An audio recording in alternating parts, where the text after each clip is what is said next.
at its highest level is piquing the interest of the public at large. Sarah Madden has been investigating the cheating controversy and Ireland's own stars of the black and white board. She sent us this report.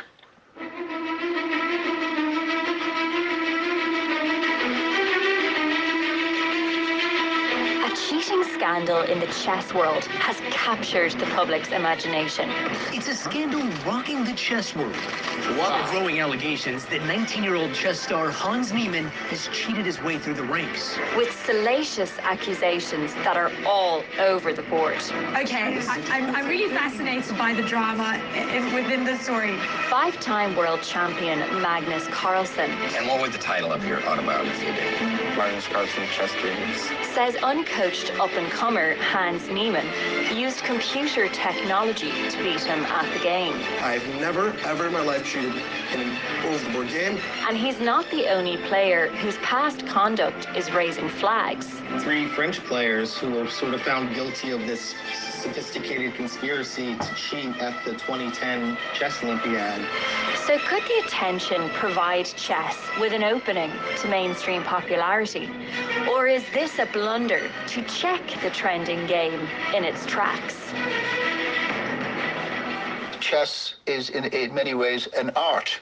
It's an art of the science of logic. Desmond Beattie is president of the Irish Chess Union, the body which has governed the game here for more than a century.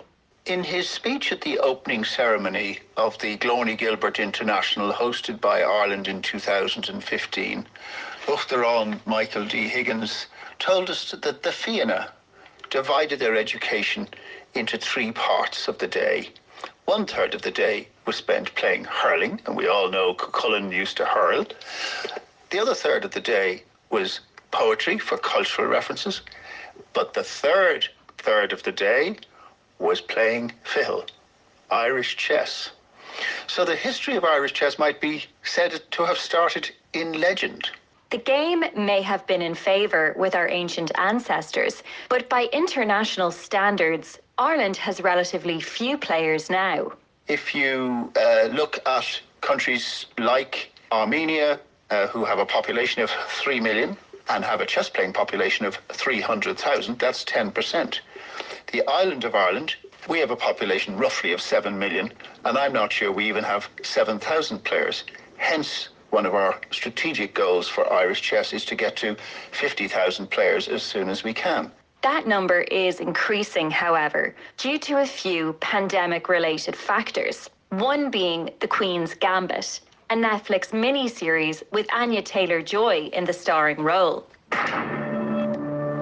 But it's not just streaming series that have made a difference here. Online gaming and streaming apps like Twitch have opened chess up to a new generation. There's a huge development of interest in chess all over the world. And so much of that came not just from The Queen's Gambit, which was a television experience, but also from the gamers. Because the gamers had more time on their hands and they started exploring. And while they tended to come to gaming from all the killing and shooting and, urban warfare or whatever all of those games are, by exploring chess, they suddenly realized the depth of the game. You could learn the moves relatively simply, but the developing complexities were so rich because with the 32 pieces, there's more than enough combinations to keep any human more than taxed while playing their game of chess. It can keep them more than fed too. Some online gamers earn well over 6 figures playing the games for followers online, which is more than even the best IRL players earn from tournaments and prize money. My career as a streamer, I make more than I made as a top chess player, even when I was high ranked as number 2 in the entire world. And it's not even close, actually. There are currently about 40 active chess clubs here in Ireland, with members as young as 6 and those playing well into their 90s. I'm going to move my knight to f3 now. I'm going to push my knight to c6 to protect it. School chess is also becoming more popular, and it's easy to see why. It teaches logic, strategy, personal advocacy, and problem solving, all important skills for life away from the board. Yeah, it develops your social skills as well. Like when you're talking to new people, even like when you're playing the game, you're chatting along. Gonzaga College in Dublin has dominated the game here for decades, with pupils often representing Ireland at World Olympiads and alumni like Sam Collins earning international titles in the game. In fact, when they're less successful in the sport of rugby, Gonzaga supporters are even known to divertingly chant at their opponents, "We play chess." All my friends went in, so I was a bit bored, so I was like, I might as well go in. Scoil Éine in Rathfarnham has a newer place in Irish chess, though, with their club, the Knights of Éine, beginning to see progress in the game. I've made friends as well just out of like going to tournaments. Yeah, and some of my tournaments I've had really good wins. Like I've played really good games, and I've made a bit of money as well, at €50. To say like, oh, I play for a school chess team doesn't sound as cool as if you say I play for the school soccer team or I'm really good at Gary football. It's a bit different to say I'm good at chess. It's kind of seen as more like nerdy and like it's not great for social credit, I guess.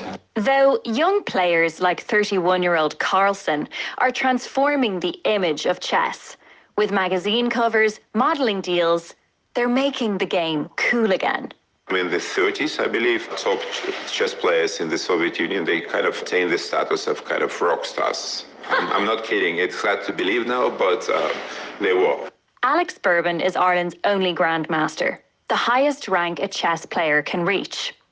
Alex now teaches chess and coaches at various clubs around the capital, and his previous clients have obtained modest success in the game. When Magnus Carlsen, the current world champion, was a kid, I think he was 11, I worked with him for a few days in Oslo because I'm friends with his coach. So he said, I have this really talented kid, so I'd like you to come to Oslo and have a session with him. And I said, how many hours do you have in mind? He said, maybe 5 days, 6 hours per day. And I said, 6 hours, the poor kid will be, exhausted. He'll be dead after this. He said, don't worry about him.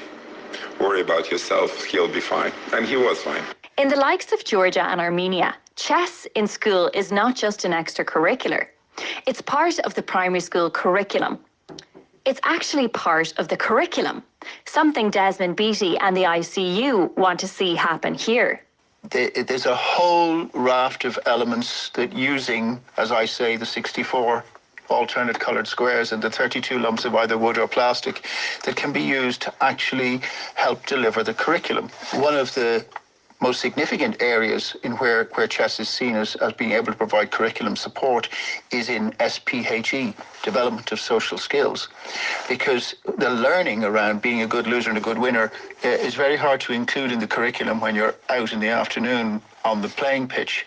But equally, chess can very easily be used for certain mathematics, moving pieces and grabbing counters and counting them up and having different colors and multiplying one by the other and using the 64 squares for graphing and for other, so there's a whole raft of curriculum elements that chess can be used to support before you even begin to play the game of chess. I'm not 100% sure whether that would be such a good idea, to be honest. Alex Bourbon again.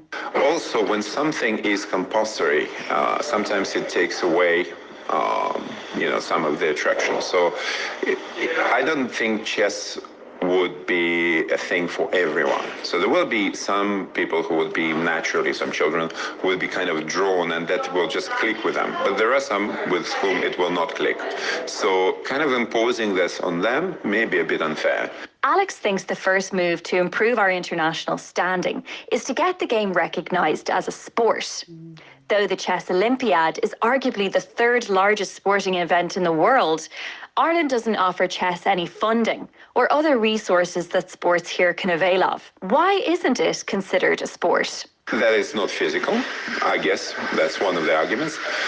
In fact, they said there was some research when they actually did put various devices and they got data from chess people playing chess, and they said that in terms of energy consumption, in terms of stress and everything, chess is only second to boxing. Originally from Russia, Alex knows the potential of chess to immigrants, a way to help those integrate here who are coming from abroad.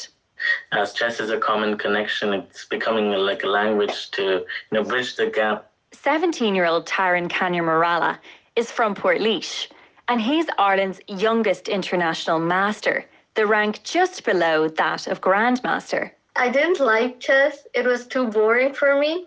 But then, like, when my brother Taran played, and he started winning some prizes, and he got, like, a bit of attention from my parents and friends. So, yeah, that kind of motivated me to play, like, chess. That's Taran's sister, Trisha, Ireland's first woman international master, achieving that title at just 16. Any gender can play in open chess tournaments, but the women's games allow girls to find their own way in what is traditionally a male-dominated game. The ICU wants to boost Ireland's number of grandmasters here from 1 to 5 in the coming years, and the Kanya Morales siblings could well be a part of that. We sacrificed a lot throughout the chess career, and we're willing to do more to get to the Grandmaster title. We have been homeschooled since like 5 years, from 2014 to 2019, so that we could travel around the world, play chess tournaments, learn from the great chess players, and from first-hand experience. So I think with our dedication and trying to take chess as a career where probably most Irish players won't do, I think that's a first step to becoming a GM, the mindset of that you can make a career out of chess. No doubt the siblings have bright futures in the area. But what's next for professional chess in general? Could the cheating scandal blitz the game for good? Guardian Deputy Sports Editor Brian Graham doesn't think so.